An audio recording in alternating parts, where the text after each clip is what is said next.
Shalom, ketemu lagi di program Rema Tuhan pada hari ini, Bapak Ibu sekalian. Nah, saya mau cerita sedikit ketika kemarin kita ada ibadah persekutuan doa di Banjir Rezeki hari Selasa. Pada saat di tengah-tengah ibadah saya mendengarkan Tuhan berbicara dan menaruh satu kata Manasye gitu. Dan waktu itu saya mikir bingung, kenapa ya kok ada kata Manasye yang ditaruh. Dan memang Tuhan kalau berbicara dalam hidup saya itu biasanya memang sepotong-sepotong, tidak secara utuh. Nah, pada waktu itu refleks saya mengambil Alkitab, lalu saya buka Alkitab saya cari Manasye, dan saya bertemu di Kejadian pasal yang ke-41 ayat yang 50 sampai 51. Nah, Bapak Ibu sekalian, kalau saudara perhatikan di situ itu ada satu alur yang betul-betul penting sekali buat saya gitu. Ayat yang ke-50 dikatakan bahwa pada saat sebelum tahun masa kelaparan itu, ya. Jadi sebelum masa kelaparan krisis besar itu diceritakan di ayat 50 bahwa Yusuf ini memiliki anak. 2 orang anak, ya toh? Tapi yang sulung pada ayat 51 diberi nama Manasye oleh Yusuf. Nah, apa arti kata Manasye? Ternyata di situ ditulis dengan jelas. Arti kata Manasye adalah God make me forget. Tuhan membuat aku lupa sama sekali akan kesukaranku dan kepada rumah Bapakku. Oke, perhatikan alurnya. Ketika saya merenungkan 2 ayat ini, saya tanya Roh Kudus, maksudnya apa? Kenapa Manasye lahir sebelum masa kelaparan itu? Dan kenapa nama yang diberikan Yusuf kepada anak sulungnya yang lahir pada tahun sebelum kelaparan itu adalah Manasye? Tuhan membuat dia sama sekali lupa akan kesukaran dan rumah bapaknya. Ada 2 kejadian kalau saudara cek di Alkitab. Kesukaran bagi Yusuf adalah satu keadaan, sedangkan rumah bapak itu berbicara kenyamanan. Oke? Tapi kenyamanan itulah, privilege itulah yang membuat Yusuf akhirnya menjalani proses kesulitan-kesulitan dalam hidupnya. Oke? 2 hal ini sangat terkait sekali. Ketika saudara manja, maka akan tiba waktunya Tuhan akan buat saudara sarangmu dibongkar bangkir, sampai saudara otomatis mau tidak mau saudara harus belajar untuk terbang. Itu yang Alkitab ajarkan. Nah, Yusuf membuat hidupnya mengambil sebuah keputusan ketika Manasye ini dilahirkan. Dia ambil keputusan bahwa nama anak ini adalah Manasye. Tuhan membuat aku sama sekali lupa akan kesukaranku dan rumah bapakku. Itu adalah sebuah keputusan yang diambil oleh Yusuf. Ini bukan perintah Tuhan. Jadi kalau saudara pelajari, orang-orang Israel itu punya sebuah tradisi atau kebiasaan adalah ketika mereka mempunyai anak, maka mereka memberi nama anak tersebut sesuai dengan kondisi dan keadaan hatinya. Misalnya ada namanya Yabes. Yabes itu apa artinya? Ya kesulitan, kesukaran, kesakitan. Makanya pada waktu orang tua Yabes mengandung Yabes, dia mengalami kesulitan dan kesukaran yang hebat. Makanya ketika lahir, anak itu diberi nama Yabes. Jadi orang Israel itu lebih jujur memberi nama anak ya, daripada orang-orang di Asia. Beda, orang-orang di Asia itu memberi nama kepada anaknya itu bukan berdasar kondisi pada waktu dia hamil, apa yang dia rasakan, tidak. Tetapi orang-orang Asia memberi nama itu bagi mereka adalah doa. Oke, beda ya. Jadi doanya itu apa untuk anak ini, ya jadi nama itu tadi. Misalnya namanya Selamat, tujuannya supaya seumur hidupnya anak ini selamat. Atau kasih nama misalnya Makmur, ya toh. Loh, kenapa? Dia ingin anaknya makmur terus, dikasih nama Makmur gitu. Nah, sama berkebalikan dengan orang Israel. Orang Israel memberi nama kepada anaknya ketika suasana hati dan dirasakan itu secara fisik itu apa? Manasye lahir pada saat kondisi di mana Yusuf lupa sama sekali akan kesukaran.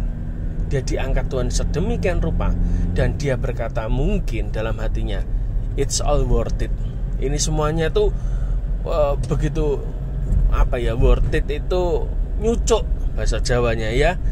Semua proses dan kesukaran yang dia alami dengan hasil yang dia dapatkan itu nyucuk gitu ya. Dia lupa sama sekali. Dia memutuskan untuk melupakan kesukaran dalam hidupnya. Nah, kenapa keputusan ini diambil oleh Yusuf 1 tahun sebelum masa kesukaran? Dengarkan baik-baik, ke depan ini akan ada masa sukar datang. Oke? Akan datang masa sukar di mana saudara mengalami kesukaran dalam hidup saudara. Dan bukan saudara tok, tapi seluruh dunia mungkin juga akan mengalami kesukaran yang hebat. Kita tidak pernah tahu kesukaran apa. Mungkin kalau kita berpikir kesukaran, ya kita ngomongnya kesukaran ekonomi. Mungkin bisa juga kerusuhan, mungkin perang antar suku juga bisa terjadi. Tapi juga bisa berbicara tentang kesukaran yang lain. Misalnya kesukaran dalam melayani Tuhan, menyembah Tuhan. Anda mengalami kesukaran yang hebat, bisa saja. Tetapi itu semua adalah kesukaran dalam hidup kita. Tetapi sebelum kau masuk pada masa kesukaran itu, Alkitab mengajarkan melalui kehidupan Yusuf, ambil keputusan sekarang. Apa itu? Forgiveness, pengampunan. Tuhan akan membuat saudara lupa sama sekali akan masa lalu Anda. Ya, kesulitan Anda, masalah Anda, kehilangan Anda di tahun-tahun yang lalu, Tuhan akan membuat lupa sama sekali. Tetapi itu akan terjadi ketika kita ambil keputusan untuk apa? Mengampuni. Yusuf mengampuni saudara-saudaranya yang sudah menjual dia menjadi budak, ya toh, dan menarik dia keluar dari rumah bapaknya, dimasukkan ke sumur, ya toh, dibuat sebuah skenario Yusuf mati, diterkam binatang buas. Tetapi Yusuf mengambil keputusan mengampuni. Dan pada waktu proses setelah mengampuni itulah, maka Tuhan akan membuat kita bisa ambil keputusan melupakan semua kesukaran dalam kehidupan kita. Nah, Bapak Ibu sekalian, hari ini dengarkan baik-baik. Akan ada masa sukar di depan saudara dan saya.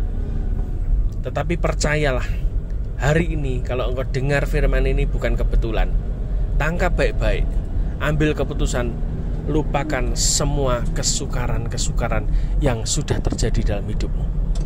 Ambil keputusan itu sekarang, dan Anda akan melewati kesukaran dengan kemudahan. Anda akan tambah sukar ketika melewati masa sukar, ketika Anda tetap ingat-ingat masa lalumu yang buruk.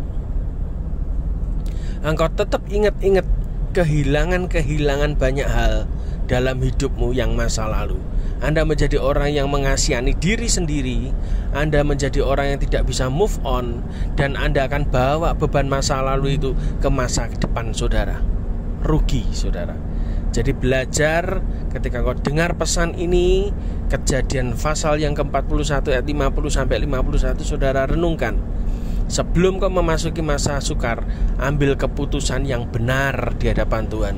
Yaitu apa? Lupakan semua hal di belakang kita. Rasul Paulus pernah mengatakan, aku melupakan apa yang ada di belakangku dan mengarahkan mataku ke depan kepada panggilan Kristus. Bayangkan, Paulus itu masa lalunya bukan masa lalu kelam, masa lalu hebat, masa lalu yang luar biasa, penuh prestasi, penuh kemuliaan di mata manusia.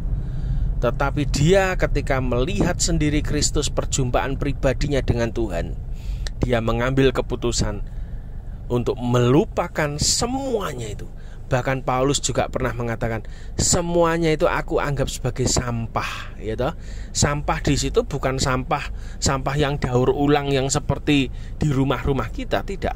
Tapi bahasa yang digunakan Paulus, bahasa asli, dia menyebut kata sampah itu adalah seperti kain bekas mensnya perempuan. Itu tidak bisa dipakai, dibuang. Atau bahasa sekarang itu adalah softtek yang sudah kepake. Bayangkan, Paulus itu menganggap semua prestasi dan pencapaian hebat dalam hidupnya, termasuk dia sebagai murid Gamaliel, salah satu dari beberapa guru terkemuka di Israel pada waktu itu. Dia anggap semua itu sebagai softtek, ya, sebagai sampah, sebagai kotoran. Kenapa?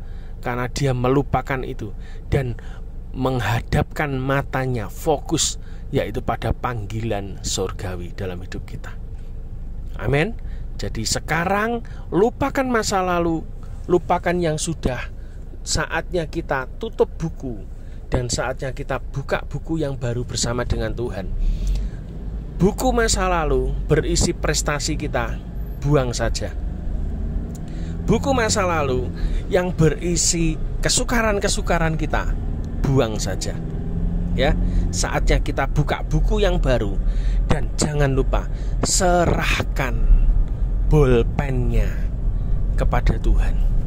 Biarkan Tuhan menuliskan masa depan yang baru dalam hidupmu. Biarkan Tuhan menuliskan kemurahannya dalam kehidupanmu. Biarkan Tuhan menuliskan rencana-rencana indahnya dalam kehidupan saudara. Jangan kau pegang bolpenmu, karena kamu bisa mencoret-coret sendiri buku yang masih baru itu. Tapi serahkan bolpen itu ke tangan Tuhan, tangan yang tepat, yang mengerti saudara untuk apa diciptakan. Dan biarlah panggilan-panggilan itu akan ada dalam kehidupan kita.